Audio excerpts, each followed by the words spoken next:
ان دونوں نے مجھے وہیں رکنے کو کہا اور بتایا کہ ہمیں واپسی پر اسی روڈ پر اتار دینا جہاں سے ہمیں اٹھایا تھا۔ یہ کہتے ہوئے وہ دونوں ہی نقاب پوش لڑکیاں گاڑی سے اتر گئیں اور مجھے یہیں انتظار کرنے کو بولا۔ تھوڑی دیر تک انہوں نے مجھے انتظار کروایا، مگر میں حیرت اور تعجب کے ملے جلے تاثرات کے ساتھ اس بنگلے کو دیکھ رہا تھا جو اس وقت مکمل اندھیرے میں ڈوبا ہوا تھا، جس میں وہ دونوں داخل ہوئی تھیں۔ میں باہر سے ہی اس کا جائزہ لے رہا تھا۔ پرانا اور بھوتیا سا بنگلہ، جیسے کسی خوفناک کہانی کا حصہ ہو۔ اسی وقت ایک بوڑھا آدمی قریب آیا جس کے ہاتھ میں ٹارچ تھی۔ اس کی آنکھیں گہری اور چمکدار تھیں، جیسے وہ سب کچھ جانتا ہو۔ وہ مجھ سے کہنے لگا، بیٹا یہاں کیا لینے آئے ہو؟ کیا تم نہیں جانتے کہ یہ علاقہ بہت خطرناک ہے؟ جتنا جلدی ہو سکے یہاں سے چلے جاؤ، ورنہ بہت پچھتاؤ گے۔ آس پاس کالا اندھیرا چھایا ہوا تھا، دور دور تک کسی انسان کا کوئی اتا پتہ نہیں تھا، اور میں ان دونوں نقاب پوش لڑکیوں کے ساتھ اس پتے پر پہنچا تھا۔ میں نہیں جانتا تھا کہ یہ میرے لیے کتنی بڑی مصیبت پیدا کر سکتا ہے، مگر اس وقت مجھے پیسوں کی سخت ضرورت تھی، اور رات کو یہ سواری مل گئی تھی۔ میں نے اسی میں غنیمت جانی تھی کہ چند پیسے زیادہ جمع ہو جائیں گے تو میں ماں کے ہاتھ پر جا کر رکھ دوں گا اور وہ خوش ہو جائیں گی۔ اب جب یہاں گاڑی روک کر میں ان عورتوں کا انتظار کرنے لگا تو یہ آدمی میرے قریب آیا، اور اس کی بات سن کر میرے دل کی دھڑکن تیز ہو گئی۔ اس کی آواز میں کچھ ایسا تھا جو دل کو دہلا دینے والا تھا۔ مجھے لگا جیسے میں کسی پریشانی میں پھنسنے والا ہوں، مگر میرے دماغ میں ایک ہی بات گردش کر رہی تھی کہ میں دو جوان لڑکیوں کو اکیلا چھوڑ کر کیسے واپس پلٹ سکتا ہوں۔ میرے دل میں کئی خیالات امڈ آئے تھے۔ کیا یہ بوڑھا آدمی صحیح کہہ رہا تھا؟ کیا میں واقعی کسی خطرے میں تھا؟ لڑکیاں ابھی تک اندر تھیں، اور میں نے خود کو یقین دلایا کہ میں ان کے لیے یہاں رکا ہوں۔ اچانک بنگلے کے اندر سے عجیب و غریب آوازیں آنے لگی، جیسے کسی نے کسی چیز کو زور سے گرایا ہو۔ یہ کسی وزنی چیز کے گرنے کی بھاری سی آواز تھی جس کے سننے سے میری ریڑھ کی ہڈی میں سنسنی دوڑ گئی۔ بوڑھے آدمی نے جاتے جاتے مڑ کر دوبارہ مجھ سے کہا، بیٹا یہاں سے چلے جاؤ، یہ جگہ تمہارے لیے ٹھیک نہیں ہے۔ میں نے ہمت باندھتے ہوئے کہا، میں ان لڑکیوں کو چھوڑ کر نہیں جا سکتا، وہ میری ذمہ داری ہے۔ بوڑھا آدمی کچھ لمحے خاموش رہا، پھر بولا، اگر تمہیں یہاں رکنا ہی ہے تو خدا پر بھروسہ رکھو۔ یہ بنگلہ ہمیشہ سے پراسرار رہا ہے، یہاں بہت کچھ ایسا ہے جو تمہاری آنکھوں سے اوجھل ہے، مگر جلد ہی تمہیں پتہ لگ جائے گا۔ آج تک جو بھی یہاں آیا ہے اس نے بہت نقصان اٹھایا ہے۔ اس کی باتوں نے میرے دل میں خوف بٹھا دیا تھا، لیکن میں نے فیصلہ کر لیا تھا کہ جب تک لڑکیاں واپس نہیں آ جاتی میں یہاں سے نہیں جاؤں گا۔ ہر گزرتے لمحے کے ساتھ میرا دل مزید بھاری ہوتا جا رہا تھا۔ میرے ذہن میں طرح طرح کے خیالات آ رہے تھے۔ کیا یہ لڑکیاں کسی مشکل میں پھنس گئی ہیں؟ کیا مجھے ان کی مدد کے لیے اندر جانا چاہیے یا ان کا یہیں پر بیٹھ کر انتظار کرنا چاہیے؟ پھر میرے ذہن میں ان میں سے ایک لڑکی کی تصویر لہرانے لگی جو اپنی بڑی بڑی آنکھوں سے مجھے گھور کر یہ کہہ کر گئی تھی کہ تمہیں یہیں پر انتظار کرنا ہے، ہم جلد ہی واپس آئیں گی۔ میرا نام امجد ہے اور میں کراچی کے ایک چھوٹے سے علاقے میں رہتا ہوں۔ میں نے صرف 10ویں جماعت تک تعلیم حاصل کی۔ اس کے بعد حالات نے مجھے مجبور کیا کہ میں پڑھائی چھوڑ کر کچھ کام کرنے لگ جاؤں۔ میرے والد، اللہ ان کی مغفرت کرے، ایک ٹیکسی ڈرائیور تھے، اور ہمارے گھر کی ساری ذمہ داری ان کی کاندھوں پر تھی۔ مجھ سے پہلے یہ ٹیکسی وہی چلایا کرتے تھے۔ میرے والد کا اچانک ہی انتقال ہو گیا۔ اس دن نے ہماری زندگی کو ہمیشہ کے لیے بدل دیا۔ والد کی وفات کے بعد ہماری دنیا میں تاریکی چھا گئی۔ والد کا انتقال ہوتے ہی میں نے فیصلہ کیا کہ میں اپنے والد کا پیشہ اپناؤں گا تاکہ اپنے گھر کی ذمہ داریوں کو سنبھال سکوں۔ ہمارے گھر کے حالات بہت بدتر تھے۔ 4 بہنوں کا بوجھ اور ان کی ضروریات، ماں کی بیماریاں اور مالی مشکلات، سب کچھ مجھے دن رات پریشان کیے رکھتا تھا۔ بہنوں کی تعلیم، ان کے کپڑے اور روزمرہ کی ضروریات پوری کرنا میرے لیے بہت مشکل ہوتا جا رہا تھا۔ میری ماں کا چہرہ ہر وقت اداس رہتا تھا۔ وہ آئے دن مجھ سے کسی ضرورت کی چیز لانے کا مطالبہ کرتی، کبھی دوائیوں کے پیسے، کبھی گھر کے خرچے کے لیے کچھ رقم۔ میں ہر وقت محنت کرتا تھا، لیکن کبھی بھی اتنی رقم جمع نہیں کر پاتا تھا کہ ان کی تمام ضروریات پوری کر سکوں۔ میری سب سے بڑی بہن کی شادی قریب تھی اور اس کے لیے ہمیں بہت ساری چیزوں کی ضرورت تھی۔ میرے پاس دینے کو کچھ بھی نہیں تھا. ہر طرف سے مالی مشکلات نے مجھے گھیر رکھا تھا. شادی کے لیے زیور، کپڑے اور دوسری چیزیں، سب کچھ اتنی بڑی ذمہ داری ہوتی ہے کہ مجھے ہر وقت بے چینی رہتی تھی. اس رات بھی یہ تمام پریشانیاں اپنے ساتھ لیے رات کے وقت بھی میں جب اپنی ٹیکسی چلا رہا تھا، وہ 2 برقع پوش لڑکیاں میری ٹیکسی میں آئیں. ان کے چہرے مکمل طور پر ڈھکے ہوئے تھے، لیکن ان کی آنکھوں میں ایک عجیب سی چمک تھی. انہوں نے ایک ہی جیسا کاجل آنکھوں میں بھر بھر کر لگایا ہوا تھا. انہوں نے مجھ سے کہا کہ میں انہیں ایک پتے پر لے چلوں. وہ بنگلہ ہے اور کچھ فاصلے پر ہے. ہمیں وہاں کچھ ضروری کام ہے. ہم وہ ختم کر لیں تو تھوڑی دیر تک واپس آ جائیں گی.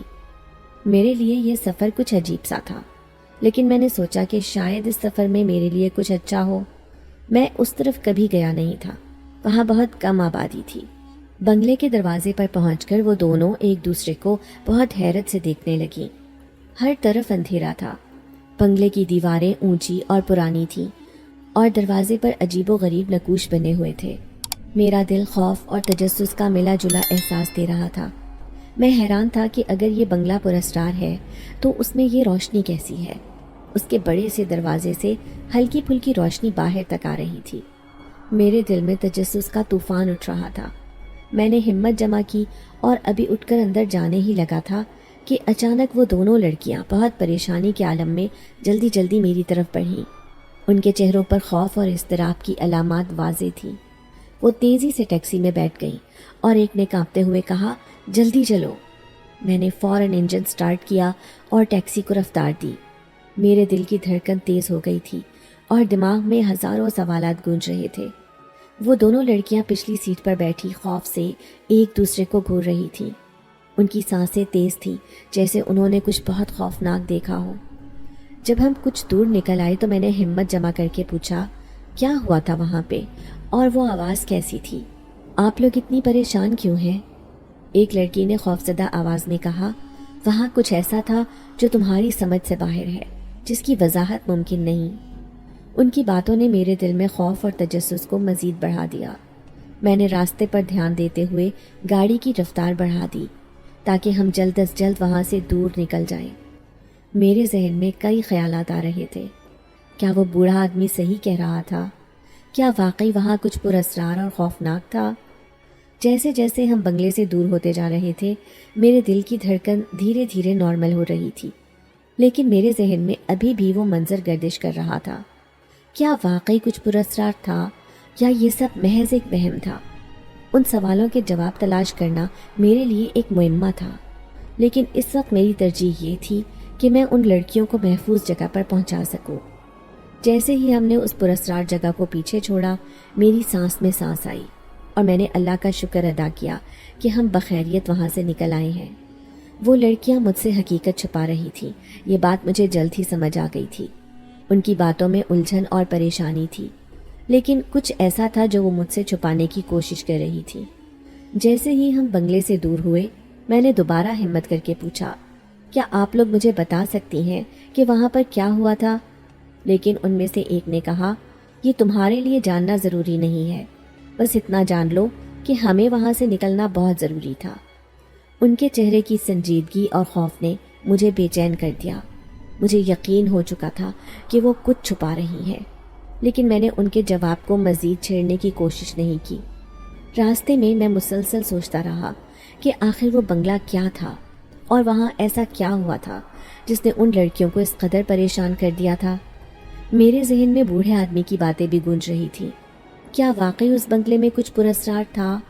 کیا میں بھی کسی بڑے خطرے میں تھا؟ ٹیکسی میں خاموشی تھی، لیکن اس خاموشی میں بہت کچھ چھپا ہوا تھا. جب ہم اس مقام پر پہنچے جہاں سے میں نے ان لڑکیوں کو اٹھایا تھا، انہوں نے مجھے رکنے کو کہا.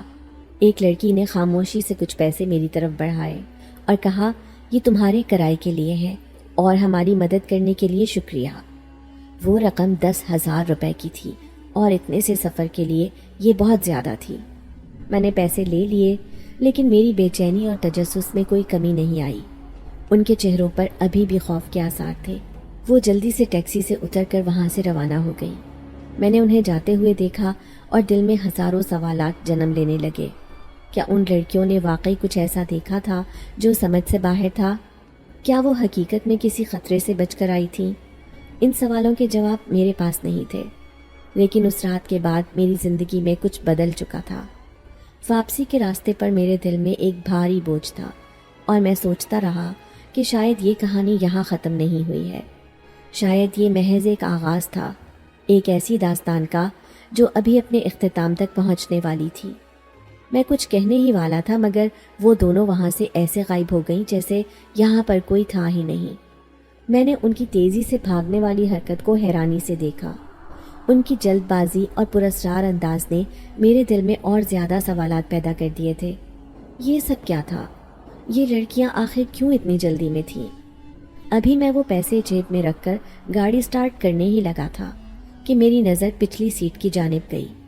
میرا یہ اصول تھا کہ جب بھی کوئی سواری اترتی تھی تو میں پچھلی جانب مڑ کر دیکھتا تھا تاکہ کوئی چیز چھوٹ نہ جائے، لیکن میری حیرت کی انتہا نہ رہی جب میں نے دیکھا کہ ایک کالے رنگ کا بیگ وہ لڑکیاں سیٹ پر ہی بھول گئی تھی۔ میرا دل تیزی سے دھڑکنے لگا۔ کیا یہ بیگ کوئی سراغ تھا؟ کیا اس میں کچھ ایسا تھا جو ان لڑکیوں کی حقیقت کھول سکتا تھا؟ میرے ہاتھ کانپ رہے تھے جب میں نے بیگ کی طرف ہاتھ بڑھایا۔ میرے دل میں خوف اور تجسس کا طوفان برپا تھا۔ میں نے آہستہ سے بیگ کو اٹھایا اور اپنی ٹیکسی کی اگلی سیٹ پر رکھا۔ کچھ لمحے میں نے خاموشی سے بیٹھ کر سوچا کہ کیا مجھے اس بیگ کو کھولنا چاہیے یا نہیں۔ اس بیگ میں کیا ہو سکتا ہے؟ کیا یہ کسی خطرے کا اشارہ تھا یا محض ایک بھول چوک؟ آخر کار میں نے بیگ کا زپ کھولا اور اندر جھانکا۔ بیگ میں مختلف چیزیں تھیں، کچھ کتابیں، ایک ڈائری اور چند کاغذات۔ میری نظر ایک ڈائری پر پڑی۔ میں نے ڈائری کو نکال کر کھولا اور اس کے پہلے صفحے پر جو تحریر تھی اس نے مجھے مکمل طور پر چونکا کر رکھ دیا تھا۔ جن زادیوں کا راز۔ میرا دل زور زور سے دھڑکنے لگا۔ کیا یہ وہ سراغ تھا جو مجھے ان لڑکیوں کی حقیقت تک پہنچا سکتا تھا؟ میں جیسے جیسے ڈائری پڑھتا جا رہا تھا اس میں سے بہت عجیب عجیب باتیں میرے سامنے آ رہی تھیں۔ جن زادیوں کا راز، جنات کی دنیا کے اعمال، کالے جادو کا راز اور بوڑھی جادوگرنی کے منتر۔ نہ جانے اس میں اور کتنی چیزیں تھیں جس نے مجھے خوف زدہ کر دیا تھا۔ میں نے گھبرا کر ایک دم سے وہ ڈائری دوبارہ اس بیگ میں رکھی اور بیگ کی زپ بند کر دی۔ وہ سب چیزیں دیکھ کر اور اس ڈائری میں عجیب و غریب اشکال کو دیکھ کر میرا دل تیز تیز دھڑک رہا تھا۔ مجھے سمجھ نہیں آ رہی تھی کہ اس ڈائری کے ساتھ ان لڑکیوں کا کیا تعلق ہے۔ کیا وہ جنات کی دنیا سے تعلق رکھتی ہیں یا پھر وہ کوئی جادوگرنیاں ہیں جو جادو سیکھ رہی ہیں اور اس ڈائری میں انہوں نے اپنا سارا علم چھپا کر رکھا ہوا ہے؟ مجھے کچھ سمجھ نہیں آ رہی تھی۔ پہلے تو سوچا کہ اس بیگ کو پھینک دیتا ہوں، کیونکہ مجھے اب اس بیگ سے ہی خوف آ رہا تھا۔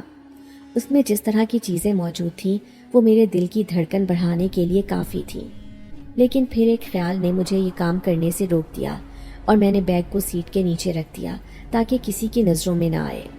نہ جانے میں نے ایسا کیوں کیا، لیکن جو بھی تھا اس وقت میری حالت خوف سے پتلی تھی۔ بہت مشکل سے جب گھر پہنچا تو میری بڑی بہن ابھی تک میرے لیے جاگ رہی تھی۔ اس نے میرے چہرے پر اس طرح ہوائیاں اڑتی دیکھی تو پوچھنے لگی، بھائی کیا ہوا؟ آپ کی طبیعت تو ٹھیک ہے؟ آپ بہت زیادہ پریشان لگ رہے ہیں۔ لیکن میں نے انہیں منع کر دیا اور کہا کہ میں بالکل ٹھیک ہوں، بس تھک گیا ہوں۔ یہ کہہ کر میں اپنے کمرے میں آ گیا۔ اس وقت مجھ پر شدید گھبراہٹ طاری تھی۔ بار بار اس پراسرار بنگلے کا خوف اور پھر اس بوڑھے چوکیدار کی باتیں اور ان لڑکیوں کی عجیب حرکات مجھے یاد آتی تو مجھے یوں محسوس ہوتا جیسے اس میں کچھ نہ کچھ ایسا ضرور ہے جو انتہائی خوفناک ہے۔ یہ سب سوچتے سوچتے میں کب نیند کی وادیوں میں اتر گیا مجھے خبر نہیں ہوئی۔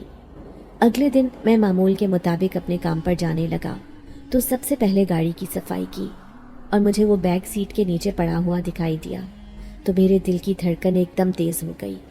میں نے سوچ لیا تھا کہ آج اگر وہ لڑکیاں مجھے دوبارہ نظر نہ آئیں تو پھر میں یہ بیگ کہیں پر پھینک دوں گا۔ میں اسے اپنے پاس نہیں رکھ سکتا تھا۔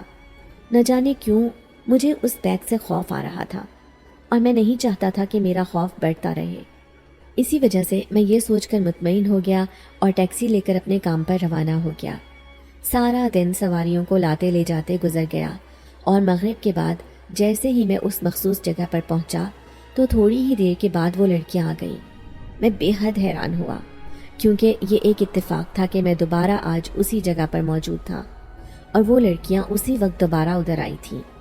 تاہم ان میں سے ایک نے بڑی بڑی آنکھیں نکال کر ذرا غصے سے مجھے کہا کہ کل ہمارا ایک بیگ یہاں پر رہ گیا تھا، کیا آپ نے دیکھا ہے؟ اس کے پوچھنے کے انداز میں بھی ایک تحکم محسوس ہوتا تھا۔ میں نے ہاں میں سر ہلایا اور سیٹ کے نیچے سے وہ بیگ نکال کر انہیں دے دیا، جسے دیکھ کر ان دونوں کی آنکھوں کی چمک بڑھ گئی اور ان دونوں نے میرا شکریہ ادا کیا، جبکہ مجھے سمجھ نہیں آ رہی تھی کہ اس بیگ میں قیمتی چیز تو کوئی موجود نہیں تھی، صرف وہ ڈائری ہی ذرا مختلف تھی۔ تو کیا اس ڈائری کے لیے وہ دونوں اتنی پریشان تھیں؟ اور پھر میں نے نہ چاہتے ہوئے ان سے پوچھ بھی لیا کہ آپ بیگ کے گم جانے کی وجہ سے پریشان تھی۔ ان میں سے ایک کہنے لگی نہیں، بیگ کی پریشانی نہیں تھی، دراصل اس میں ہمارے کچھ قیمتی کاغذات ہیں اور ہمیں وہ ضروری چاہیے تھے۔ ان کی وضاحت سن کر میں نے بھی سر ہلا دیا، کیونکہ میں تو جانتا تھا کہ اصل بات کیا ہے۔ میں انہیں یہ ظاہر نہیں کرنا چاہتا تھا کہ میں نے ان کا بیگ کھول کر دیکھا ہے اور ان کی ڈائری کو پڑھا ہے۔ تاہم آج بھی جب میں نے ان سے ان کی منزل پوچھی تو انہوں نے اسی بنگلے کی طرف جانے کو کہا۔ میں حیران ہوا۔ کل والے واقعے کے بارے میں سوچ کر میرے رونگٹے کھڑے ہو رہے تھے۔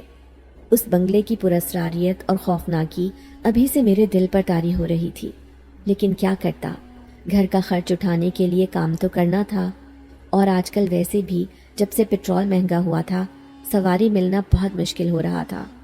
اسی لیے میں نے اس علاقے میں جانے کی حامی بھر لی، اور جیسے ہی ان دونوں لڑکیوں کو وہاں پر اتارا اور ان سے کرایہ لے کر نکلنے لگا تو انہوں نے منع کر دیا اور کہنے لگی کہ ہم ابھی 15 منٹ میں واپس آ جائیں گے، تب تک تم یہاں پر انتظار کرو۔ ان کی بات سن کر میں خاموش ہو گیا۔ میں یہاں پر رکنا نہیں چاہتا تھا کیونکہ مجھے ڈر لگتا تھا، لیکن پھر بھی باہر کھڑے ہو کر انتظار کرنے لگا۔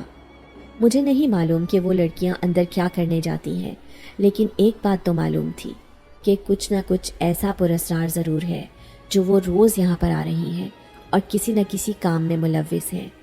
میں پہلے تو ٹیکسی میں بیٹھا رہا، لیکن پھر باہر نکل کر ادھر ادھر چلنے لگا۔ سامنے ہی وہ بوڑھا آدمی آج بھی موجود تھا۔ وہ مجھے آج بڑی عجیب نظروں سے دیکھ رہا تھا، جیسے اسے اس بات کا یقین ہو گیا ہو کہ میں نہیں سدھروں گا، میں یہ کام کر کے رہوں گا۔ اسی لیے اس نے بھی چند لمحے مجھے دیکھنے کے بعد اپنی نظر پھیر لی۔ میں یوں ہی شرمندہ سا ہو گیا اور ادھر ادھر ٹہلنے لگا۔ ان لڑکیوں کو گئے ہوئے کافی وقت ہو گیا تھا۔ مجھے اب پریشانی ہو رہی تھی۔ بنگلے میں کوئی بھی روشنی نہیں تھی، اندھیرا تھا، گہرا گھپ اندھیرا، جو کسی کو بھی خوفزدہ کر دینے کے لیے کافی تھا۔ جب وہ لڑکیاں کافی دیر تک باہر نہیں آئیں تو آخر کار میں نے اندر جانے کا فیصلہ کر لیا، اور پھر اس گھر کا مرکزی دروازہ کھول کر میں اندر داخل ہو گیا۔ اندر داخل ہونے پر عجیب سی آوازوں نے میرا استقبال کیا۔ ایسا لگ رہا تھا جیسے میرا پاؤں کسی چیز پر آ گیا ہے۔ وہ آواز ایک چیخ سے مشابہ تھی اور جو کانوں کو بہت بری لگ رہی تھی۔ میں تھوڑا سا آگے آتا گیا، ارد گرد دیکھ رہا تھا۔ ہمت نہیں پڑی کہ ان لڑکیوں کو آواز دوں، ویسے بھی مجھے ان کے نام معلوم نہیں تھے۔ لیکن پھر میں جیسے ہی اس گھر کے وسط تک پہنچا تو ایک کمرے سے آنے والی ہلکی ہلکی روشنی اور مدھم سرگوشیوں نے مجھے اپنی طرف متوجہ کر لیا، اور پھر میں اس کمرے کے باہر آ گیا اور تھوڑا سا اندر جھانک کر دیکھا تو یہ دیکھ کر میرے پیروں تلے سے زمین نکل گئی کہ سامنے ہی زمین پر وہ دونوں لڑکیاں آنکھیں بند کیے بیٹھی ہوئی ہیں۔ انہوں نے اپنے دونوں ہاتھ گھٹنوں پر رکھے ہوئے ہیں، جبکہ کمرے میں ان کے ارد گرد موم بتیاں روشن ہیں، اور اس دائرے میں نہ جانے کون سی زبان میں مختلف الفاظ لکھے ہوئے تھے۔ میں حیرت سے یہ سب دیکھ رہا تھا۔ ان کے سامنے ایک ایسا آدمی موجود تھا جس کی بڑی بڑی داڑھی تھی اور سفید بال تھے۔ وہ آدمی مسلسل کچھ پڑھ رہا تھا۔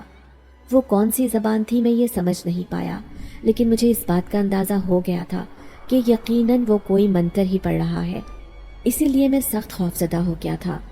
اس کمرے میں انسانی کھوپڑیاں اور اس کے علاوہ کئی دوسری ایسی چیزیں موجود تھیں جو کسی کو بھی خوفزدہ کر دینے کے لیے کافی تھیں۔ کمرے میں ایک طرف ایک مٹی کی ہانڈی پڑی ہوئی تھی جس میں سے دھواں اٹھ رہا تھا، اور اس میں سے پکنے والی چیز کی بو سارے کمرے میں پھیلی ہوئی تھی۔ نہ جانے وہ کیا تھا، لیکن اس کی تیز بو جب نتنوں سے ٹکرائی تو بے اختیار مجھے ابکائی آنے لگی تھی۔ لیکن وہ دونوں لڑکیاں یہاں پر بہت سکون سے تھیں۔ اور شاید وہ یہی چاہتی تھی، کیونکہ انہیں وہ بو بالکل محسوس نہیں ہو رہی تھی، اور اس نیم اندھیرے کمرے میں وہ بڑے پرسکون انداز میں بیٹھی ہوئی تھی۔ اس بوڑھے آدمی نے ابھی تک اپنے منتر جاری رکھے ہوئے تھے، لیکن میں اب مزید یہاں پر کھڑا نہیں رہ پا رہا تھا۔ مجھ میں اب ہمت نہیں تھی کہ آگے کچھ ہوتا دیکھوں، کیونکہ پہلے ہی اس پراسرار بنگلے نے مجھ پر اپنا خوف طاری کر دیا تھا۔ اب مزید نہ رکتے ہوئے میں فوراً باہر کی طرف لپکا۔ تیز تیز قدموں سے باہر آ کر میں نے ٹیکسی میں بیٹھنے کو ترجیح دی اور دروازہ بند کر دیا۔ اس وقت میرے اوپر شدید خوف طاری تھا۔ میرا دل تیز تیز دھڑک رہا تھا اور سمجھ نہیں آ رہی تھی کہ کیا کروں۔ پہلے تو سوچا کہ ان عورتوں کو یہیں پر چھوڑ جاتا ہوں، لیکن پھر کچھ سوچ کر رک گیا۔ ویسے بھی اب وقت اتنا ہو گیا تھا کہ ایک تو انہیں یہاں سے کوئی ٹیکسی نہ ملتی، اور دوسرا ان کے ساتھ کوئی حادثہ بھی پیش آ سکتا تھا۔ یہی وجہ تھی کہ میں نے یہاں رکنے کو ترجیح دی، اور قریب تھا کہ ایک لمبے انتظار کے بعد میں وہاں سے بھاگ نکلتا۔ وہ دونوں بنگلے کے باہر تیزی سے بھاگتی ہوئی آئیں۔ ان کے رنگ زرد تھے، اور اس وقت پریشانی اور خوف ان دونوں کے چہرے پر دکھائی دے رہا تھا۔ میں حیران رہ گیا کہ ابھی کچھ دیر پہلے یہ دونوں بہت آرام سے آنکھیں موندے اس کمرے میں بیٹھی ہوئی تھی، اور اب جب باہر آئی ہیں تو ان کے رنگ اڑے ہوئے ہیں۔ وہ جلدی سے ٹیکسی کا دروازہ کھول کر بیٹھ گئی، اور ان میں سے ایک بڑی آنکھوں والی مجھے کہنے لگی، آخر تمہیں اندر آنے کی کیا ضرورت پیش آ گئی تھی؟ کیوں تم ہمارے پیچھے آئے ہو اور ہمارا کام بھی خراب کرنے والے تھے؟ تمہیں معلوم بھی ہے کہ آج ہمیں تمہاری وجہ سے کتنی بڑی مشکل پیش آنے والی تھی؟ اس لڑکی نے مجھے ڈانٹتے ہوئے غصے سے کہا، جبکہ دوسری لڑکی خاموش تھی اور میرے چہرے کی طرف دیکھ رہی تھی۔ میں نے ہمت کرتے ہوئے انہیں کہا کہ میں کب سے آپ کا انتظار کر رہا تھا، اور اب میں واپس جانے لگا تھا، لیکن آپ لوگ نہیں آئے، تو سوچا کہ ایک دفعہ اندر جا کر بلا لاتا ہوں۔ لیکن مجھے کیا پتا تھا کہ آپ وہاں پر کالے جادو کرتی پھر رہی ہیں۔ نہ جانے کون ہے آپ اور کیوں اس وقت اس طرح کے کام کر رہی ہیں۔ میں نے قدرے بدتمیزی سے الجھے انداز میں جواب دیا، تو وہ جو دوسری لڑکی میرے چہرے کی طرف دیکھ رہی تھی کہنے لگی، ہم کالا جادو نہیں کر رہے تھے، ہم تو ایک ایسا عمل کر رہے تھے جس کے ذریعے ہم اپنے باپ کو تلاش کر سکیں اور دوبارہ سے اس کی شفقت اور محبت کو پا سکیں۔ اس کے عجیب جواب نے مجھے حیران کر دیا، اور میں نے کہا، آخر ایسا کیا ہے؟ تو وہ کہنے لگی، دراصل ہم دونوں جنزادیاں ہیں اور ہمارا تعلق جنات کی دنیا سے ہے۔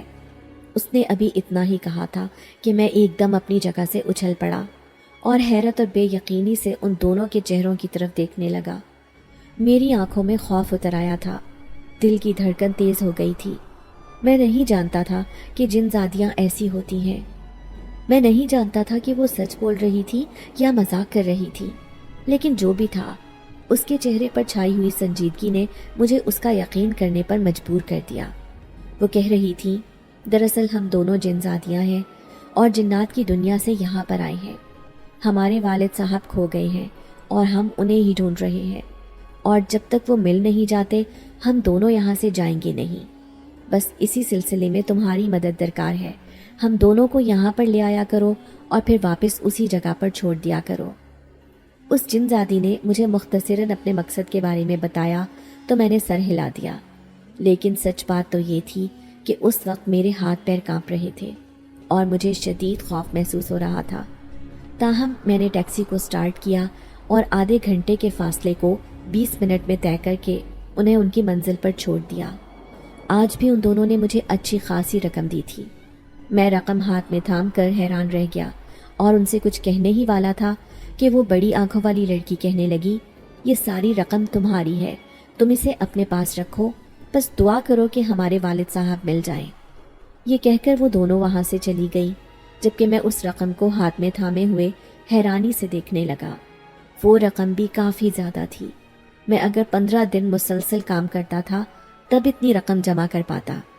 میں اس وقت بہت خوش ہو گیا تھا کیونکہ مجھے ایک سواری نے ہی اچھی خاصی رقم دے دی تھی، اسی لیے میں بڑا مسرور سا گھر واپس آیا تھا۔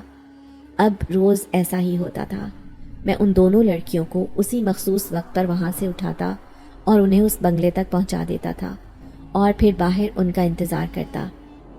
آج بھی مجھے یہاں پر آئے ہوئے 7واں دن تھا اور آج دوبارہ مجھے وہ آدمی دکھائی دیا۔ اس کے ہاتھ میں ایک لمبی ساری چھڑی پکڑی ہوئی تھی، جبکہ اپنی ٹارچ سے وہ میرے چہرے کو ٹٹولتا ہوا میرے قریب آ گیا اور کہنے لگا، ارے میاں، تم تو بہت بہادر نکلے، آج تک یہاں پر آ رہے ہو، کیا بات ہے؟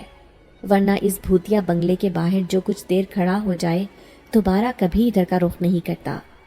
اس آدمی نے مجھے سراہتے ہوئے جب یہ کہا تو میں مسکرا دیا اور اسے کہا کہ میں تو اندر بھی جا کر دیکھ آیا ہوں۔ میرے اس طرح کہنے پر اس کی آنکھیں ایک دم پھیل گئیں اور وہ کہنے لگا، کیا واقعی تم اندر اس جادو نگری سے ہو بھی آئے ہو؟ اس کی باتوں سے اس کی حیرت جھلک رہی تھی۔ میں نے سر ہلا دیا، جبکہ وہ عجیب سی نظروں سے میری طرف دیکھتا ہوا وہاں سے چلا گیا اور میں مسکرا دیا۔ میں بھی کیا کرتا، میری روزی روٹی کا معاملہ تھا، میں یہ کام نہیں چھوڑ سکتا تھا، کیونکہ اس ایک سفر کی بدولت مجھے اچھی خاصی رقم مل جاتی تھی، جو 15-20 دن کا مسلسل کام کرنے کے بعد ہی جمع ہو پاتی، جبکہ چند گھنٹوں میں ہی میں وہ رقم حاصل کر لیتا، اور اب تک اس سفر کی بدولت میرے پاس بہت ساری رقم جمع ہو گئی تھی۔ اسی لیے میں کیوں انہیں انکار کرتا؟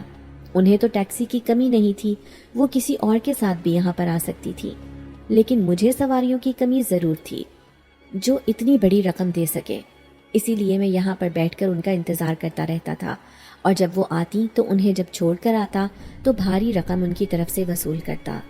مجھے نہیں معلوم تھا کہ ان کا کتنے دنوں کا کام رہ گیا تھا اور آخر وہ کب تک یہ کام کرتی، لیکن جو بھی تھا میرے تو دن اچھے گزر رہے تھے۔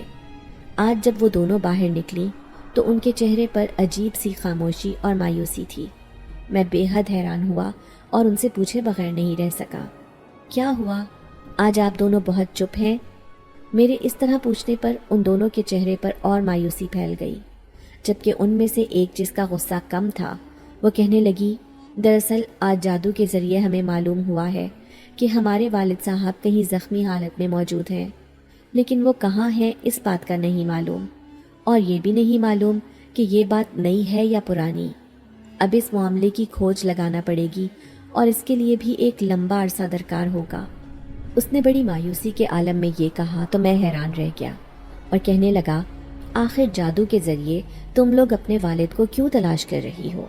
تم لوگ تو جنات کی دنیا سے ہو اور تم لوگوں کے پاس تو الگ طرح کی طاقتیں ہوتی ہیں، تم لوگ بہت آسانی سے انہیں ڈھونڈ سکتے ہو، پھر آخر ایسی کیا ضرورت پیش آ گئی کہ تم لوگ اس طرح جادو کی مدد لے رہی ہو؟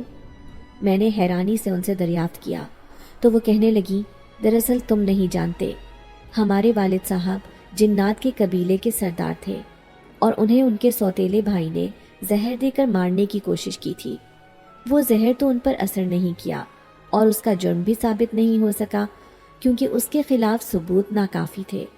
میرے والد صاحب نے اسے پھر اپنے محل میں جگہ دے دی اور کابینہ میں شامل کر لیا، لیکن یہی میرے والد صاحب کی غلطی تھی، کیونکہ انہوں نے جب اسے اپنی کابینہ میں شامل کر لیا تو اس نے آہستہ آہستہ ان کے اوپر کالے جادو کا حملہ شروع کر دیا۔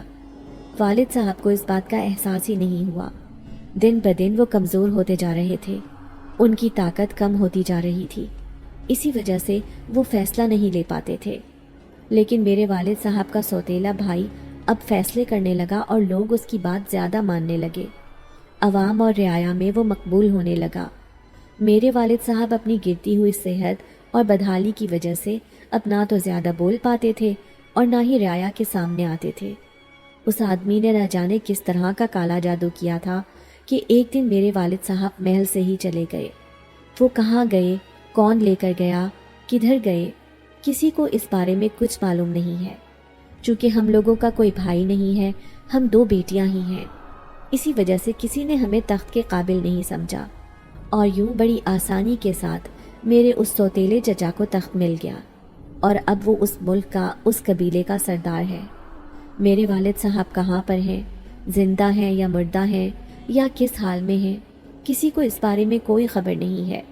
لیکن ہم دونوں بیٹیاں ہیں، ہم دونوں کیسے چین سے بیٹھ سکتی تھی؟ ہم نے انہیں ڈھونڈنے کی بہت کوشش کی، لیکن جنات کی دنیا میں یہ ممکن نہیں ہو سکا، کیونکہ میرے سوتیلے چچا کے جادوگر انہیں فوراً اس بات کی خبر دے دیتے ہیں اور وہ ہمارے جادو کا توڑ کر دیتے تھے۔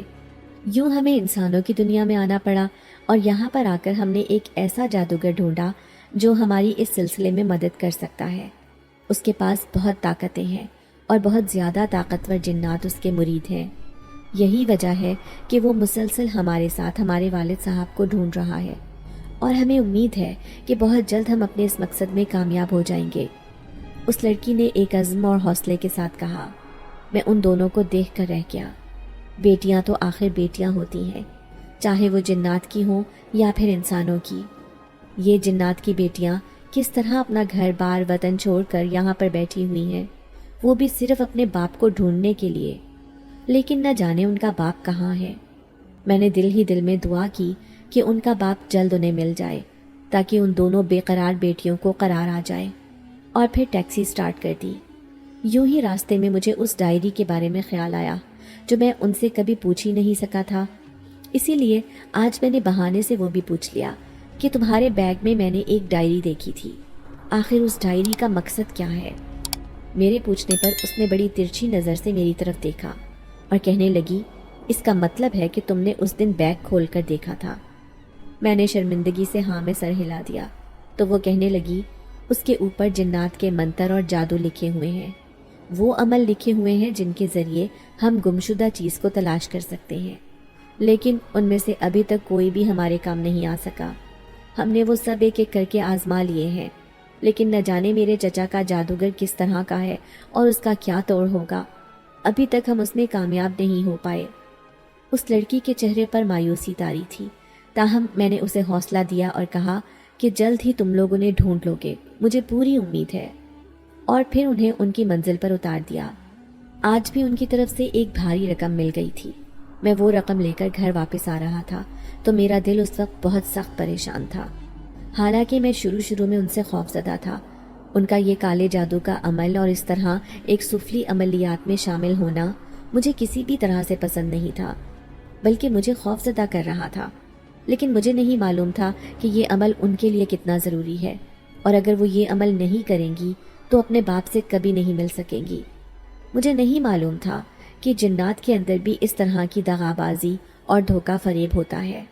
آج اس بارے میں ابھی جان کر مجھے بہت افسوس ہوا، لیکن جو بھی تھا ان دونوں جنزادیوں سے اب مجھے ہمدردی بھی تھی، اور میں ان دونوں کو خوش دیکھنا چاہتا تھا۔ یہی وجہ تھی کہ میرے دل سے ان کے باپ کے لیے دعا نکلی کہ ان دونوں کو ان کا باپ صحیح سلامت واپس مل جائے۔ کچھ دن اور اسی طرح گزر گئے تھے۔ وہ دونوں لڑکیاں ایک امید کے ساتھ روز جاتی اور اپنے باپ کے لیے عمل کرتی۔ کئی گھنٹے وہ کالے جادو میں مصروف رہتی اور ان کے لیے وہ اپنی جان تک کو داؤ پر لگا دیتی۔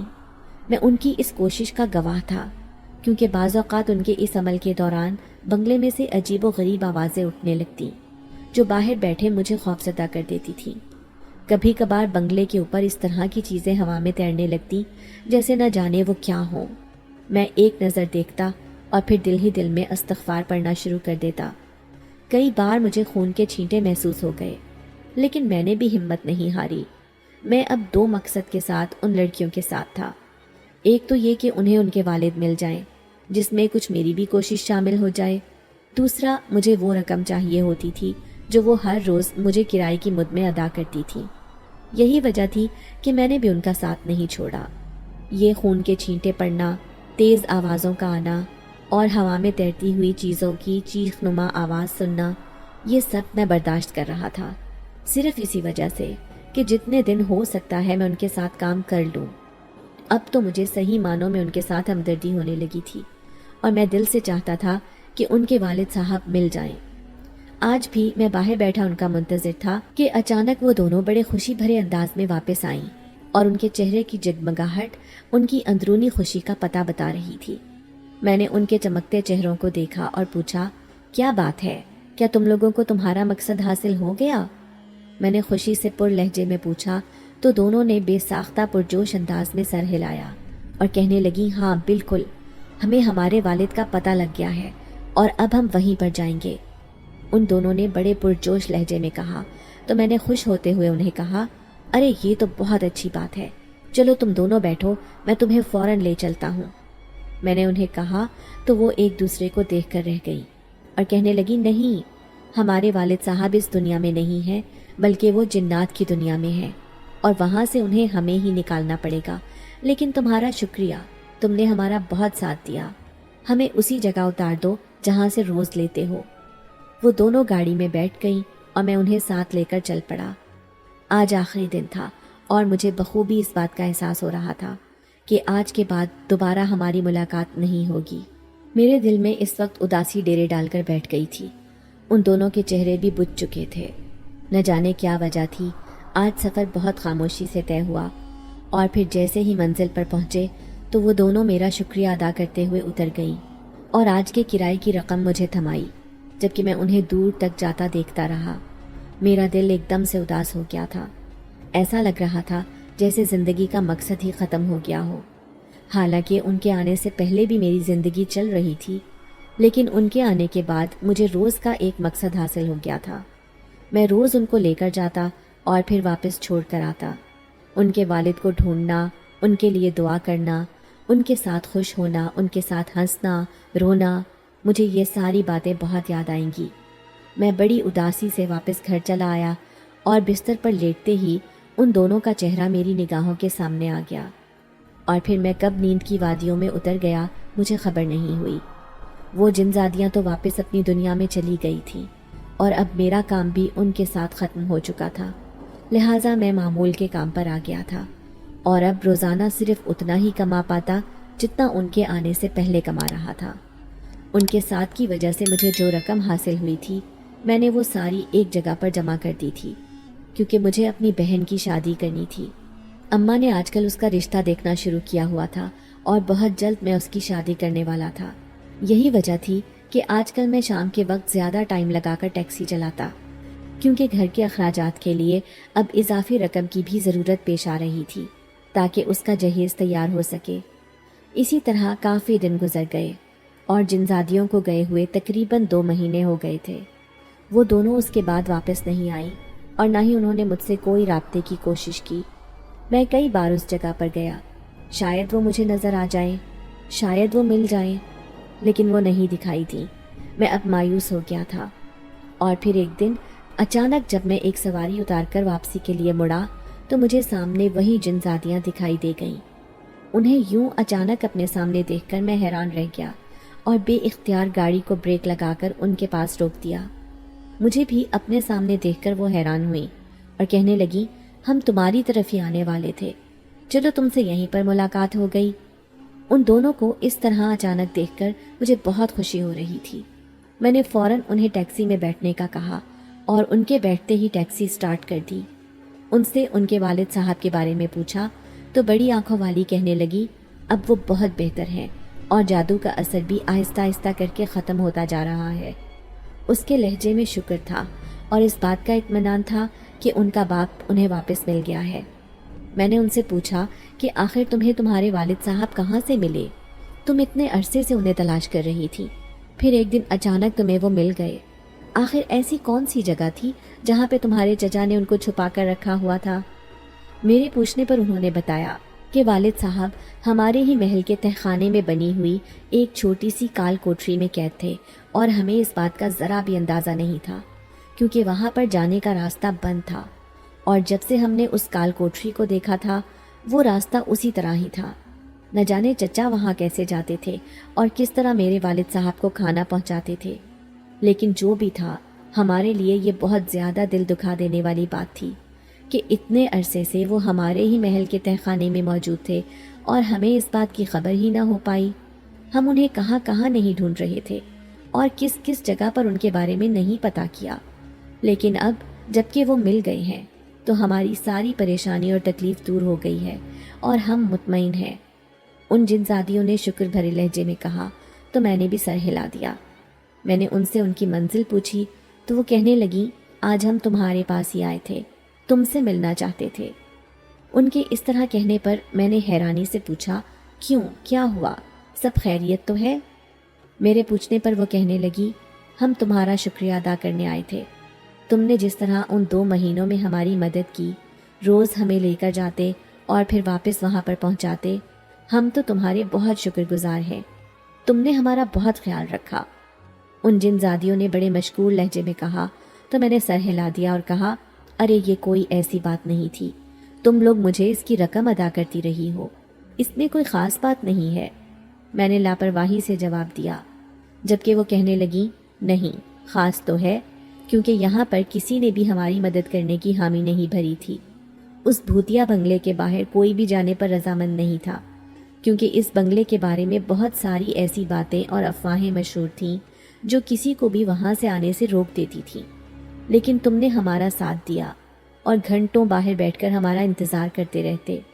اس کے لیے ہم تمہاری بہت مشکور ہیں اور تمہارے لیے کچھ تحفے تحائف لے کر آئے ہیں، انہیں قبول کر لینا۔ یہ کہتے ہوئے انہوں نے ایک چھوٹا سا بیگ میری طرف بڑھا دیا۔ میں نے سوالیہ نظروں سے انہیں دیکھا اور کہا یہ کیا ہے؟ تو کہنے لگیں یہ تمہارے لیے ہماری طرف سے کچھ تحائف ہیں۔ ہماری ماں نے بھی خاص طور پر تمہارے لیے تحفہ بھیجا ہے، تم ہمارے جانے کے بعد انہیں کھول کر دیکھنا۔ ان لڑکیوں نے جب مجھ سے یہ کہا تو میں بے اختیار ان کا شکریہ ادا کرنے لگا اور پھر وہ وہاں سے چلی گئیں۔ آج ان کے جانے کے بعد ایک خالی پن کا احساس ہو رہا تھا۔ مجھے معلوم ہو گیا کہ دوبارہ زندگی میں شاید کبھی ملاقات نہ ہو، اسی لیے میں کافی دور تک انہیں جاتا دیکھتا رہا، اور پھر ان کے جانے کے بعد جب میں نے اس بیگ کو کھول کر دیکھا تو میری آنکھیں حیرت سے پھٹی کی پھٹی رہ گئیں۔ ان میں کافی قیمتی اشیاء تھیں، بہت قیمتی زیور اور ایک اچھی خاصی بڑی رقم موجود تھی۔ میں بے حد حیران ہوا اور ان جنزادیوں کی سخاوت نے مجھے بہت متاثر کیا۔ میں نے بے ساختہ غائبانہ طور پر ان کا شکریہ ادا کیا اور اس بیگ کو سیٹ کے نیچے سنبھال کر رکھ دیا۔ اب میری منزل میرا گھر تھا، کیونکہ اتنے قیمتی زیورات اور اتنی بڑی رقم کے ساتھ میں ٹیکسی لے کر نہیں جا سکتا تھا، اس لیے میں گھر آ گیا۔ میرے سارے مسئلے اس کے بعد آسان ہوتے گئے۔ بہن کی شادی بھی بڑے آرام سے ہو گئی تھی اور میں نے اب اپنا گھر لے لیا تھا۔ زندگی پہلے کی نسبت بہت زیادہ آسان ہو گئی تھی۔ اس 1 سال میں بہت تبدیلی آ گئی تھی، اور اب ماں آج کل مجھے شادی کے لیے اصرار کر رہی تھی، لیکن نہ جانے کیا بات تھی، جب بھی ماں شادی کا کہتی تو مجھے وہ بڑی آنکھوں والی جنزادی یاد آنے لگتی۔ اس کا غصہ اور اس کا تیکھا انداز نہ جانے کیوں میرے دل میں کھپ گیا تھا، لیکن میں جانتا تھا کہ اس کا انتظار کرنا فضول ہے، اسی لیے ماں کو شادی کے لیے ہاں کہہ دی تھی۔ اب جلد ہی میری بھی شادی متوقع تھی۔